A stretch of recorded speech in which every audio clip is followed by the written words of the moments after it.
नमस्कार. महाराष्ट्रामधील तमाम अंगणवाडी सेविका आणि मदतनीस ताईंना नमस्कार आहे. अंगणवाडी सेविका ताईंनो आणि मदतनीस ताईंनो, एक अत्यंत महत्त्वाचं आंदोलन हे तुमच्या मागण्यांसंदर्भामध्ये होणार आहे. एफ-आर-एस प्रणाली, टी-एच-आर प्रणाली, त्याचबरोबर तुमची पेन्शन, मानधनवाढ, तुमचा प्रोत्साहन भत्ता, लाडक्या बहीण योजनेचे कामं, ह्या सगळ्या अनुषंगाने अतिशय महत्त्वाचा लढा हा लढण्यात येणार आहे. त्या संदर्भामधलं अतिशय महत्त्वाचं पत्रक निवेदन हे आपल्या सर्वांसमोर दिसत आहे. या व्हिडिओच्या माध्यमातून या निवेदनाचे सगळे पैलू आपण अत्यंत चांगल्या पद्धतीने विस्तारानं समजून घेण्याचा प्रयत्न करणार आहोत आणि तुम्हाला या निवेदनाचा कशा पद्धतीने फायदा होणार आहे हे सुद्धा अत्यंत चांगल्या पद्धतीने बघणार आहोत. हा व्हिडिओ तुमच्यासाठी अत्यंत महत्त्वाचा असणार आहे. बहिणींनो, बघा, तुमच्या मनामध्ये असंख्य प्रश्न असतील की दादा, नेमकं काय होणार आहे, कशा पद्धतीचं आंदोलन आहे, की नेमकी काय भूमिका आहे, याबद्दल आपण सविस्तर जाणून घेऊयात. बघा बहिणींनो, महाराष्ट्र राज्य अंगणवाडी कर्मचारी संघाच्या वतीनं अतिशय महत्त्वाचं आंदोलन हे होणार आहे. या आंदोलनाचं जे पत्र आहे तर ते महाराष्ट्र राज्याचे सन्माननीय मुख्यमंत्री या सर्वांना जे आहे तर हे देण्यात आलेलं आहे. आणि या आंदोलनामध्ये नेमक्या कोणत्या मागण्या मांडण्यात येणार आहेत याबद्दल आता आपण सविस्तर विस्तारानं माहिती बघूयात. बहिणींनो, बघा, तुमच्या सर्वांसमोर दिसत आहे. सुरुवातीला तर 12 तारखेला खूप महत्त्वाची निदर्शनं जे आहेत ते अंगणवाडी कर्मचाऱ्यांची होणार आहेत. ते सुद्धा कुठे? संपूर्ण राज्यभरामध्ये जे आहेत हे आंदोलन होणार आहे. तशा प्रकारचं निदर्शनं हे राज्यभर होणार आहेत.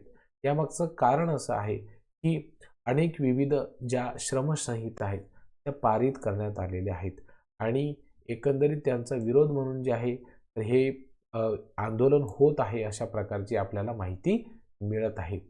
यामध्ये असं म्हणण्यात आलेलं आहे, 3 नंबरला तुम्ही बघू शकता की योजना कर्मचाऱ्यांना शासकीय कर्मचाऱ्यांचा दर्जा देण्यात यावा, म्हणजे जेणेकरून त्यांना संपूर्ण आयुष्यभर आपल्या नोकरीची जी आहे गॅरंटी राहील. आता आपण यामध्ये विविध मागण्या करण्यात आलेल्या आहेत. त्यापैकी फक्त आपण अंगणवाडी सेविकांच्या नेमक्या कोणत्या मागण्या आहेत ज्यावरती प्रकर्षानं विचार होऊ शकतो त्याबद्दल सुरुवातीला माहिती जाणून घेऊयात.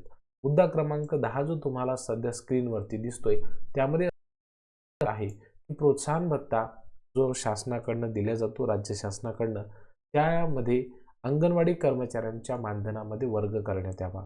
म्हणजे प्रोत्साहन भत्ता वेगळा देण्यात येऊ नये, तो पगारासोबतच देण्यात यावा, अशा पद्धतीची मागणी जी ती करण्यात आलेली आहे.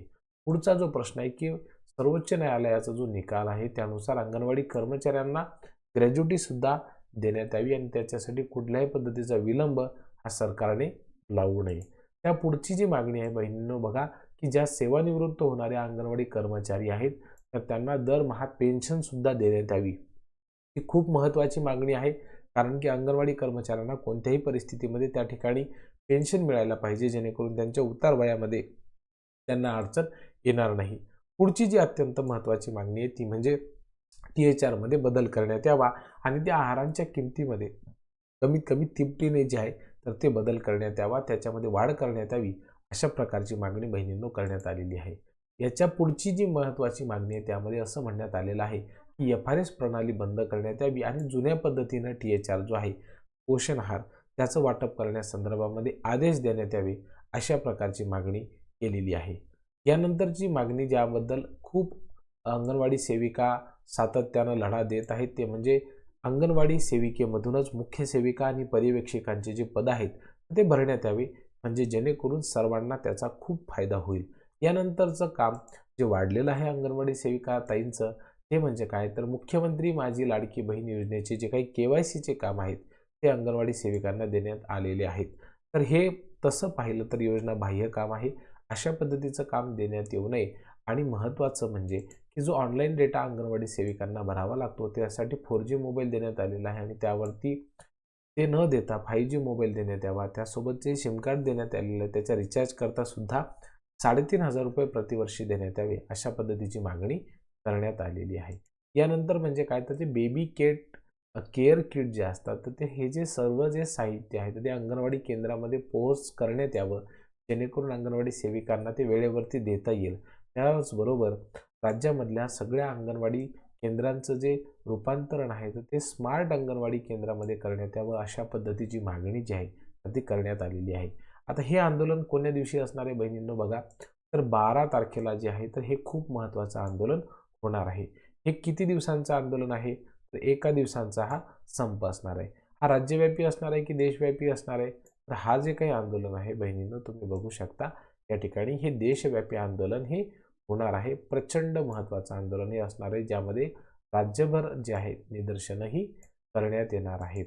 त्यामुळं खूप मोठ्या प्रमाणावरती अंगणवाडी सेविका या आंदोलनामध्ये सहभागी होणार आहेत, निदर्शनामध्ये सहभागी होणार असल्याची माहिती या ठिकाणी मिळत आहेत.